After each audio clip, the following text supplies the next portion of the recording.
Every night when cleaning the Oval Office, he approached America's most powerful seat with respect. He would straighten the flag, carefully wipe the desk, and quietly exit.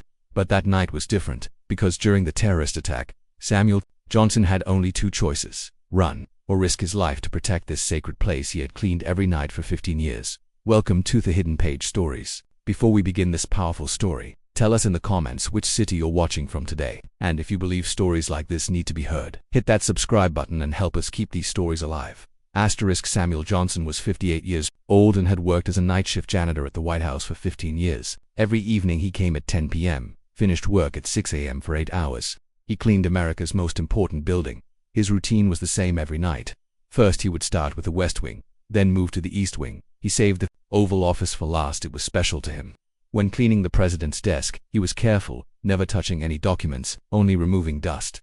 One of Samuel's most respectful moments was standing next to the American flag in the Oval Office. He would straighten the flag's folds, dust its pole, sometimes pause and look at it silently.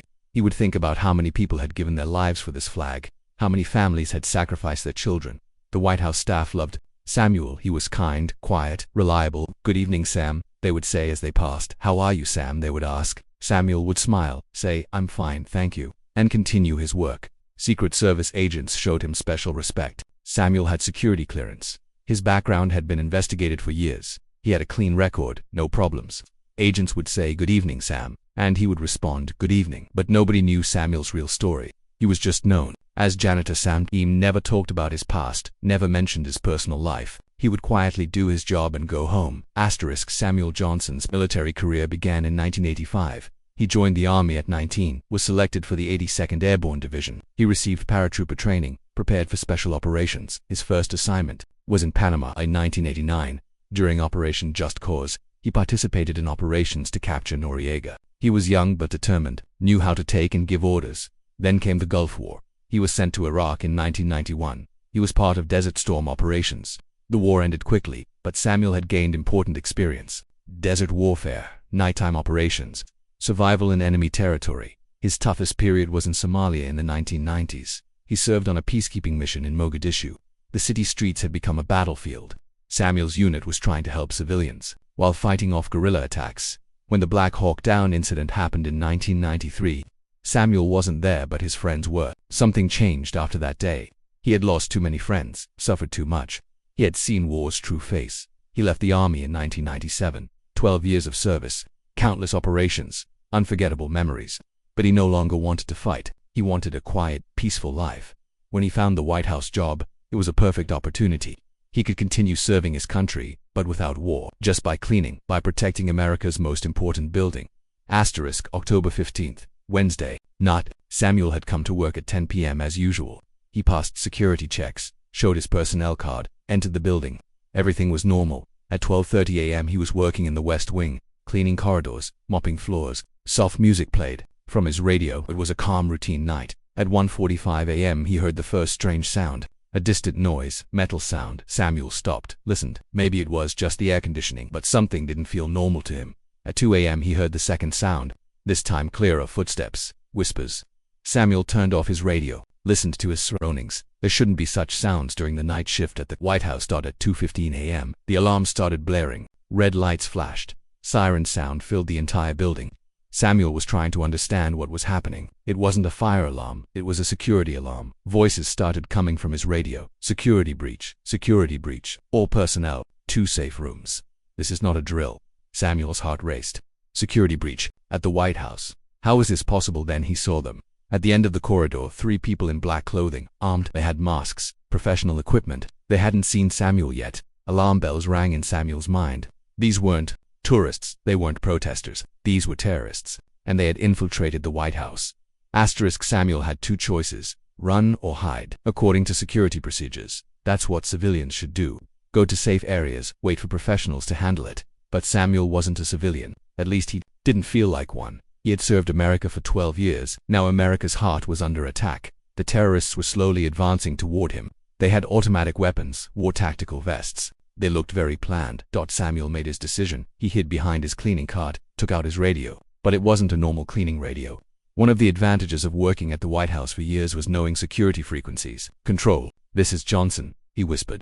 3 armed individuals in the West Wing. professional equipment, moving toward the Oval Office. Johnson, who is this? How do you know? Janitor, but that doesn't matter. I need to stop them. No, Johnson, pull back. Go to safe area. Samuel turned off the radio. He wouldn't pull back. He would protect the Oval Office. Samuel emerged from his cleaning cart, but he was no longer that janitor Samuel. 12 years of military training had suddenly returned. His posture changed. His gaze sharpened. His movements gained precision. He assessed his surroundings. The corridor was long and straight, not many places to hide, but he had advantages. He knew the building very well. The terrorists couldn't see him, and the element of surprise was his. The terrorists were still coming toward him. Their leader's voice could be heard. Target is 2 minutes ahead. Stay tight. Samuel could see them in 30 seconds. He needed to prepare. He took the mop from his cleaning cart. It had a metal handle, not a weapon, but it could do something. He also had a fire extinguisher. He could spray gas. Most importantly, he knew the corridor structure. Right at the corner was a large column. Samuel could hide there, catch them one by one, but first he needed to stop them. He had to prevent them from reaching the Oval Office. Samuel hid behind the column, held his breath. The terrorists were approaching. Footsteps could be heard clearly. The first terrorist turned the corner. Samuel was ready. He hit the man with the metal handle of the mop, simultaneously spraying the fire extinguisher in his face. The man closed his eyes and stumbled. His weapon fell from his hand. The second terrorist was trying to understand what happened. Ahmed, what happened? Samuel also attacked the second man.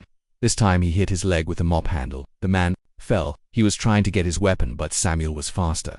The third terrorist had understood the situation, had pointed his weapon at Samuel. Stop, get down. Samuel stopped, raised his hands, but he had a plan. You're just a janitor, the terrorist shouted. I was, Samuel said calmly. 82nd Airborne, 12 years. The terrorist was surprised. You're lying. Somalia, 1993. Desert Storm, 1991, Panama, 1989. You wanna test me? The terrorist was undecided. Was this old janitor really a soldier or was he bluffing? I don't care what you used to be, the terrorist said. Move away or I'll shoot you. Samuel approached step by step. You chose the wrong building, son. I said stop. This is the White House. This is America's house, and I've been protecting it for 15 years. Samuel's voice was now a commander's voice. It expressed authority, confidence, determination. You want to reach the Oval Office, you'll have to go through me first. The terrorist pulled the trigger. Samuel rolled to the side. The bullet hit the column. At the same time, he dove at the terrorist's legs, knocked him down. The wrestling began. The terrorist was young and strong, but Samuel was experienced.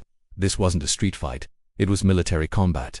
Samuel took the man's weapon, neutralized him. All three terrorists were on the ground. Controlled. This is Johnson, he said into his radio. West Wing cleared. 3 suspects neutralized. Johnson, how did you? Long story. Oval Office secure.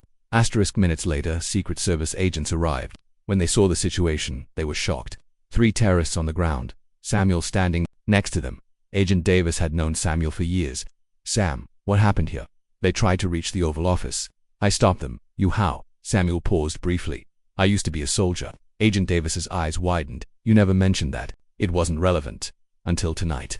Other agents came, took the terrorists into custody. An incident report was being prepared. Samuel's statement would be taken. Sam, Agent Davis said, you saved the White House tonight. Samuel shrugged. I just did my job. No, you did more than that. You could have run, but you stayed. You could have hidden, but you fought. Samuel looked at the Oval Office. The flag still stood in place. The desk was still clean. America's heart was still safe. This is my country, Samuel said. This is my home too. The next morning, everything had changed at the White House. The media had announced the incident. Reporters were curious about Samuel's story, but he didn't give interviews. I just did my job, he said again and again, nothing else. The president called Samuel to his office. Mr. Johnson, America owes you. No, sir. America doesn't owe me. I owe America. Your service record shows 12 years in the army. Why did you never mention this? Samuel thought.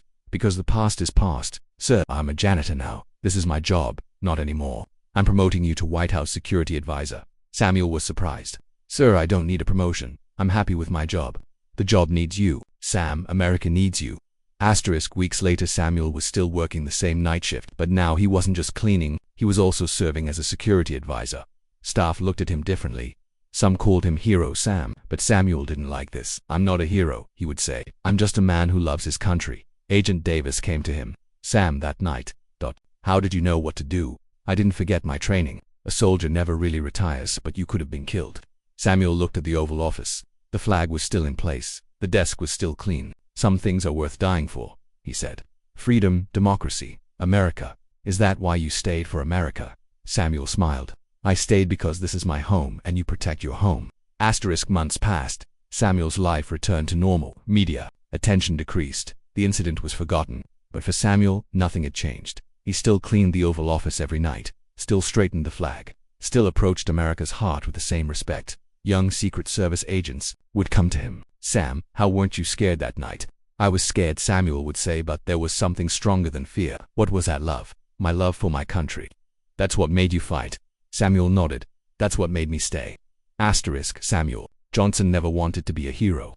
He just wanted to serve his country. Cleaning the White House was a type of service. Fighting was to dot. The courage he showed that night didn't come from medals or promotions. It came from his love for America. Now he still walks the same corridors, still cleans the same rooms. But now everyone knows that Samuel Johnson isn't just a janitor. He's America's silent guardian.